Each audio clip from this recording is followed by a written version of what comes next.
嗨，大家好，我是坦皮叔。今天是2025年9月8号，这一期咱们继续胡聊胡适、胡指、胡威，还有胡一金老师啊。今天市场全天震荡分化，沪指涨0.38%，深成指涨0.61%，创业板指数跌0.84%，有涨有跌啊。沪深两市成交额2.4万亿，较上一个交易日放量1140亿。这个沪深两市成交量在2万亿以上，基本都是很安全的，标志着有那么多资金在买进卖出就是至少说明资金还比较活跃。今天对这个金融消费者来说也是非常友好的一天因为两市3900只个股上涨只有1000多只下跌，就是大部分都在涨，涨多跌少，个股表现还不错，是散户难得开心的一天。上个星期损失的今天好歹回来一点。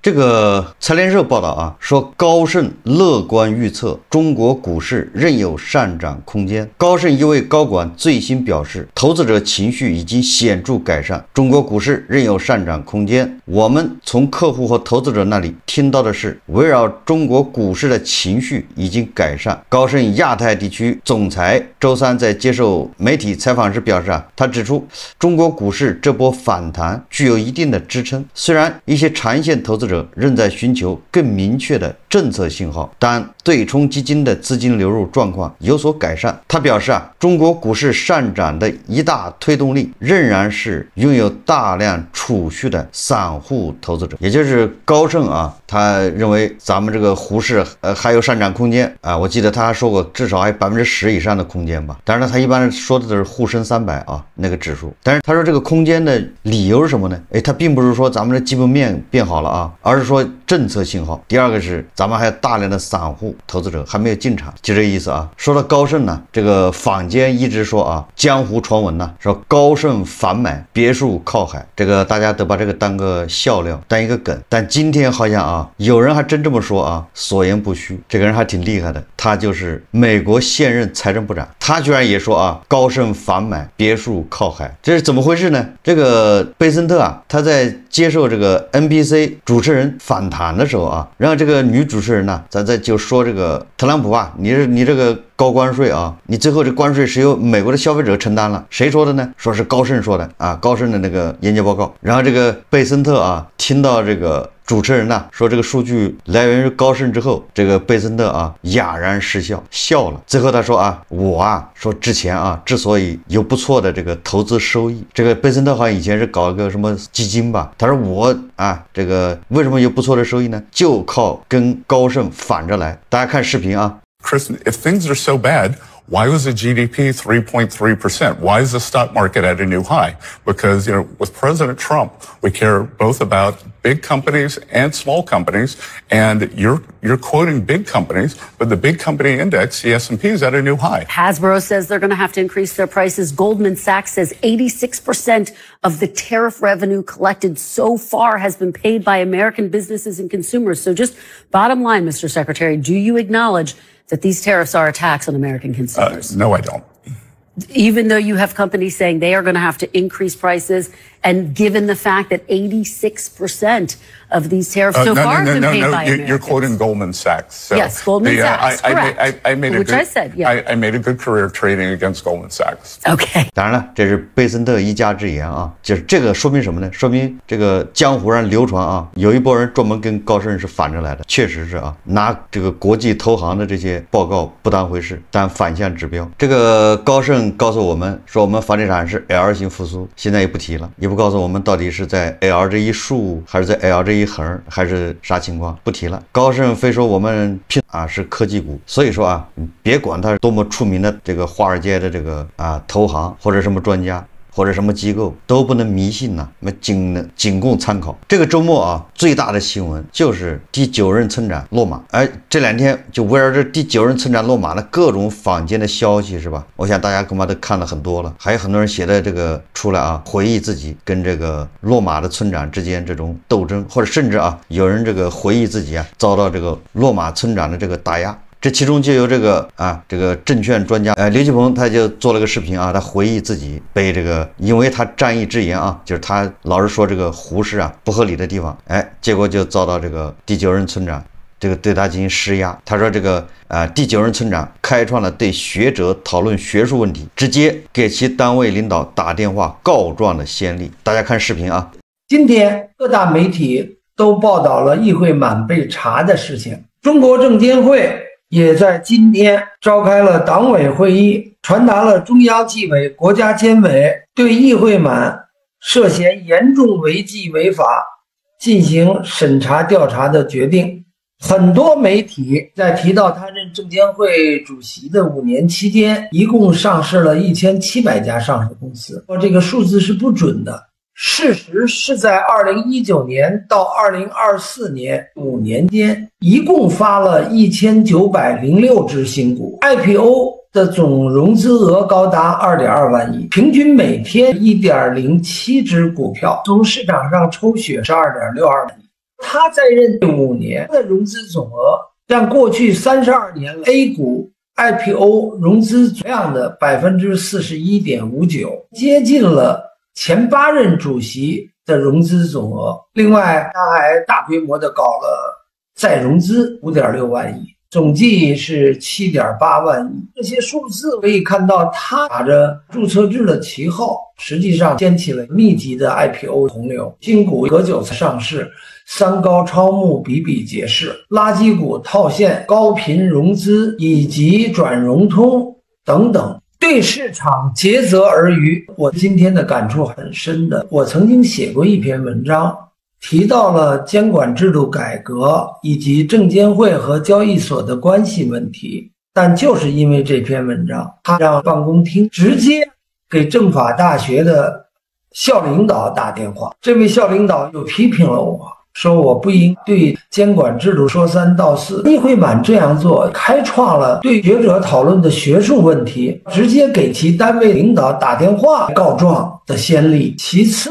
议会满认为他最重要的成果是推出了注册制，正是因为注册制从过去1家证监会审批变成了3个交易所审批，3个交易所都在融资端竞争，形成了大干快上，在融资方面创造了历史的顶峰。我曾经有一篇文章提到了应该如何完善注册制，这也触动了他的神经。2023年11月，我参加网易经济学家年会主旨发言之后，记者又下来采访我，问您看现在还不到3000点，是不是新股民可以入市？入市不合适。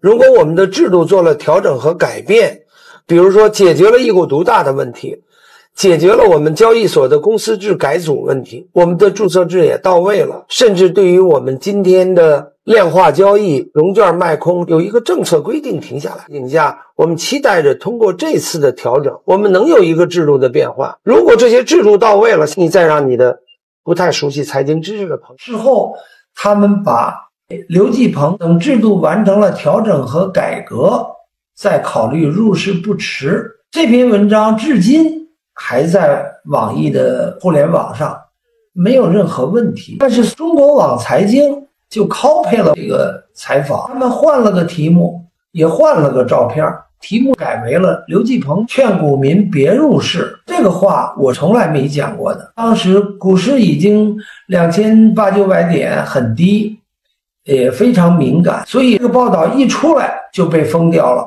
同时呢，也把我的账号也给暂停了6个月。没有把问题搞清楚，就不分青红皂白封别人的账号，大家对于资本市场的问题就都不敢讲了。议会满在证监会的这5年，他是从货币金融转到资本金融来的，并不了解资本金融的特点，仅把资本市场当成了货币市场，把股市当成了银行，只重融资而不重投资人的保护。由此也可以看出，他基本上是一个不懂资本市场，只知道融资逻辑的官僚。今天他被查了，也是带着一段最疯狂的 IPO 历史，一段让数千万股民被割韭菜的时代，和一个最差的信誉口碑，告别了这个市场。5年指数没涨，股民的钱没了，这也是议会满时代最真实的写照。我看了这个之后啊，实际上不光是刘继鹏啊，还有大家在网上自己去找去，很多人回忆都是证券方面的，要么是记者啊，要么是专家，他们都或多或少受到第9任村长的这个施压。就我看到这儿，我想什么呢？实际上这个事情就是告诫那些现在还在位置上的那些人，对吧？还是要以第9任村长为鉴，老想堵住别人的嘴，不让人说话。最后啊，你看这个第9任村长一垮台，这些人恨不得都要买鞭炮去放一放。以往啊，对吧？哪个大摊或者哪个人倒台了，吃瓜群众也就是看个热闹。但是这个第9任村长一垮台，那就很多这个吃瓜群众他就叫好、鼓掌，而且这个觉得解气。也是发自肺腑的，这个就是说明啊，这官儿当到这份上也是执迷不悟啊。我觉得啊，这个第9任村长的其他的问题我不知道，我最好奇的是他跟那个放高利贷的那个公司上市，后来被叫停吗？有没有关系？就是那个公司上市，反正一路绿灯啊，就是那个差点科创板上市嘛。他要上市成功的话，科创板的1半的市值就他一家公司，他能占科创板1半的市值，对吧？他那个代码，对吧？他那个上市速度。反正都透出啊一丝这个异样，就是我不太清楚啊，这个第9任村长和这个高科技放贷的这公司有什么关系？当然了，我们在昨天节目也说了啊，或者前天啊，一个村长、2个村长倒下，这就好了吗？那你是想多了。村长可以前仆后继的倒下啊，这个难改胡氏的这个底色，根子不在村长身上，所以抓再多的村长也没有用。我们再说一说这个胡氏奇葩啊，这个红星新闻报道啊。说，假如你啊路过一个办公室门口，听见里面有2人说话，反正《红楼梦》里面啊这种情节特别多，不是宝钗偷听别人讲话，就是这个林黛玉偷听别人讲话，要么就是袭人，他们都有这个传统啊。还有那个妙玉也喜欢偷听别人讲话。结果你有没有发现啊，偷听别人讲话而被罚款的，这就是红星新闻报道的啊。说有个人路过一个办公室的时候，听见里面说啊。这个哪只股票要定增，他就听见了，回去之后啊，他就拿亲友的账户啊去操作，买了30万的一个股票，结果几个月以后啊赚了26万，结果被这个监管部门发现了，没收那个26万，再罚款80万，100万就去了啊！仅仅是因为路过一个办公室，听见里面在谈话，偷听了一下，100万没了，离奇不离奇？偷听有风险，对吧？什么偷听需谨慎呢？这个红星新闻报道啊，说办公室门口听到定增合作内幕，用亲属账户提前买入齐天科技30万元，大赚26万后被罚没106万元。红星资本局9月6日消息，近日宁波证监局公布了一则有关内幕交易的罚单，罚单内容显示，李某在办公室门口听到了内幕消息，后面便操作其亲属账户买入齐天科技啊，这是创业板一个上市公司啊，叫300061，这个股票啊，成交金额30万元，盈利26万元。根据这个中国证券监督管理委员会宁波监管局啊行政处罚决定书内容，2022年至2023年初，齐天科技寻找定向增发的合作方。2023年第4季度，说当时深圳市七彩虹皓月科技有限公司实际控制人万某和齐天科技控股股东、投资负责人韩某沟通时，提到希望找一个上市公司平台，能将自己的部分产业上市，也就是想借壳上市啊，就是这个深圳的叫七彩虹皓月这家公司找到齐天科技，说要借壳上市。此后双方沟通相关事项，直到2024年7月26日，齐天科技发布2024年向特定对象发行股票预案等公告，披露齐天科技向七彩虹皓月定向发行公司股份，发行股票完成后，七彩虹皓月将成为齐天科技的控股股东，万某将成为齐天科技的实际控制人，就是借壳上市啊，借了这个齐天科技的壳上市。而这个李某啊，2024年4月15日这一天呢，他在办公室门口听到韩某和万某谈论定增合作事项，也就是借壳，由齐天科技发行这个定向发行多少股份，这股份呢由这个七彩虹皓月他来买，他买之后这个钱干什么呢？是用来收购这个七彩虹皓月资产的。你看看，这谁也没出钱，发的是股票，然后七彩虹皓月就成了齐天科技的大股东，等着到时候对吧？一解禁，他这股票就可以卖了，然后把七彩虹皓月的资产就装入齐天科技，对吧？这就完成了一个叫移花接木。这个资本市场这就是利好啊，借壳嘛。所以这个李某啊，在办公室门口他就听到了，然后立马啊说他是4月15号听到的，4月29号操作其亲属刘某某名下的银河证券账户买入齐天科技72800股，成交金额303395元。经计算，刘某某账户在内幕交易敏感期盈利26万元。红星资本局注意到啊，齐天科技自2024年7月26日预案公告后，股价短短1周内涨超100%，就翻倍。1周翻倍啊，从4元暴涨至9.37元每股，怪不得他买了30万就赚了26万，对吧？这个翻倍啊，他就后悔买少了。你看买300万不赚260万吗？买3000万2600万就到手，对吧？应该把房子把什么都抵押出去买啊，加杠杆，他只买了30万。那事后这个李某当然觉得冤了，对吧？他就申辩了，对吧？行政处罚他可以申辩的啊。他说第一个，他说并非故意刺探获取内幕消息，其偶然听到万某和韩某可能开展合作的谈话，并不知道具体内容，毕竟隔着墙的，对不对？在门外也没听清楚。其未在内幕信息形成期间参与讨论决策定增收购事项，也就是他不是决定人，他只是听说，对吧？走在门外听了一耳朵。这个李某啊，他是七彩虹皓月公司的员工啊，他只负责这个七彩虹实体经营，不参与资本运作。第二个辩称呢，他说啊，使用刘某某账户炒股是为了通过炒股获益补贴刘某某等亲属，就是帮他亲属谋利呗。第三个说，本案违法所得金额计算有误，按照先进后出法计算，在不考虑交易费用情况下，违法所得金额应当为221356元，而非26万。那个宁波证监局复核之后啊，维持原判，说这个啊，事实清楚，证据充分，对违法所得计算正确，符合证监会以往执法惯例，并且本案已经充分考虑李某存在如实陈述，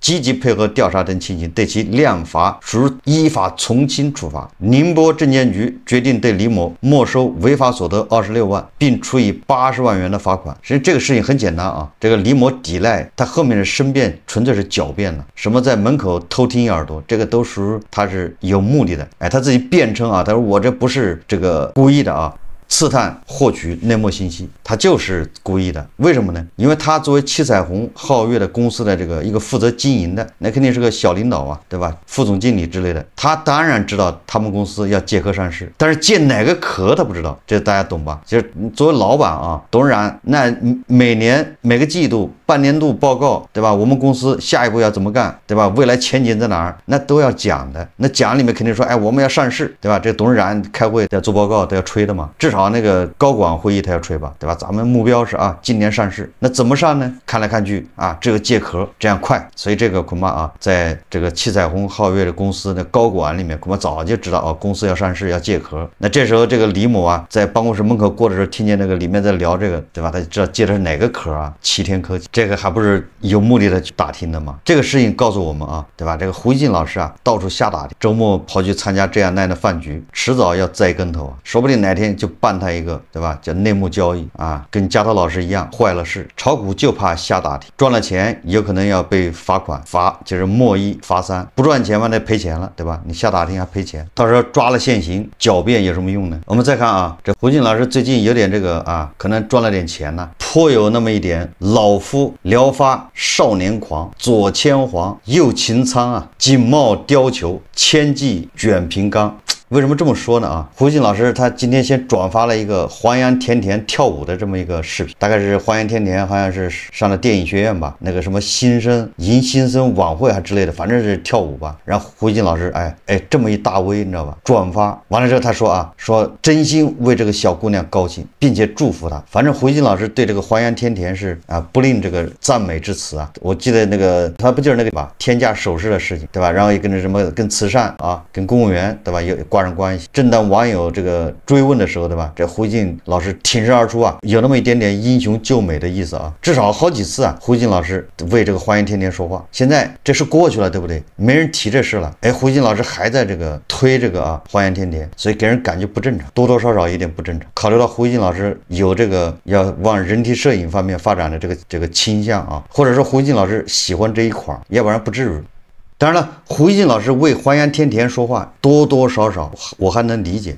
这个所谓什么叫英雄爱美女，对吧？这也能说得过去。毕竟胡锡进老师，对吧？天天晚上就跳广场舞，也怪这个乏味的所以说他这个老是捧这个华原天田，某种程度上能接受就是能理解。但是这胡锡进老师他捧那个要捐5000万的那个网红，这个就让人匪夷所思了这胡锡进老师下午写了个评论，他说他反对一些人对詹雪峰说若祖国什么什么枪声一响，我个人至少捐5000万进行攻击。这胡锡进老师就开始为这个詹雪峰进行辩护。在这个辩护里面，胡锡进老师充分的发挥自己的这种叫臆测。他说我愿意善意的推测第一个，他善意的推测这个我个人不愿意对他的用空头支票愚弄网友这都是个人就是什么意思呢？说来说去就是把这个詹雪峰往好处想。如果詹雪峰就那么一次说了这么一句话，也可以说他是偶发，对吧？或者是酒喝多了，或者是情绪到了，对吧？为了卖课嘛，渲染情绪到了，对吧？脱口而出也能理解，对吧？就那么一次，对吧？谁还不能说点过头的话呢？都不是圣贤，对不对？但是你要看看詹雪峰现在网友扒出来的那个惊人的言论、逆天言论、暴论，那多的是所以胡锡进老师就揪着这个5000万这个事情给他洗，哪里洗得干净这胡锡进老师洗他说说詹雪峰直播中说，我个人至少捐5000万，公司整体捐1个亿，我公司账上永远备着这笔钱，这当中不排除有冲动的成分。说尤其是我公司账上永远备着这笔钱那句，但谁都有冲动的时候。说我觉得冲动也就冲动了，引起一些人的共鸣也没什么坏处。你看这就是胡锡进有点飘了，一个把老婆孩子送到国外去，对吧？然后在国内高呼要跟谁干，要捐钱，这不管怎么说这人这就是值得怀疑。这不就是第二个加头吗？对吧？加头把老婆孩子送到美国，在美国买房，完了之后在美国天天滚沙滩，美国是天堂，到了美国是天堂，一离开美国呢，美国就是地狱。不惜跟美国一战，对吧？要玉碎。偏偏这样的人有粉丝能赚钱，那也没辙，那只能说这个社会病了不是詹雪峰，也不是加头老师病了，他们没有病，他们就是纯粹的坏，社会病了。大家都知道他在说假话，他也知道大家都知道他在说假话，但是一点都不影响他说，也不影响他赚钱，也不影响胡锡进老师给他们洗地。这胡锡进老师，你说你给这个权贵雕盘，对吧？或者你是奉旨雕盘，对吧？因为你拿了退休金雕盘，这个也就情有可原了。退一步你给华原天田雕盘，对吧？多多少少有这个爱美女的心态，对吧？也给入一定的谅解。但是你说你给个网红詹雪峰雕盘，这图哪门子呢？这不是晚节不保吗？当然了，或许胡锡进老师也想捐款，而且很有可能胡锡进老师是真捐呐。好，这期节目咱们就聊到这里，感谢大家收看。如果喜欢我的节目，欢迎订阅转发，也可以在下方留言评论，谢谢大家。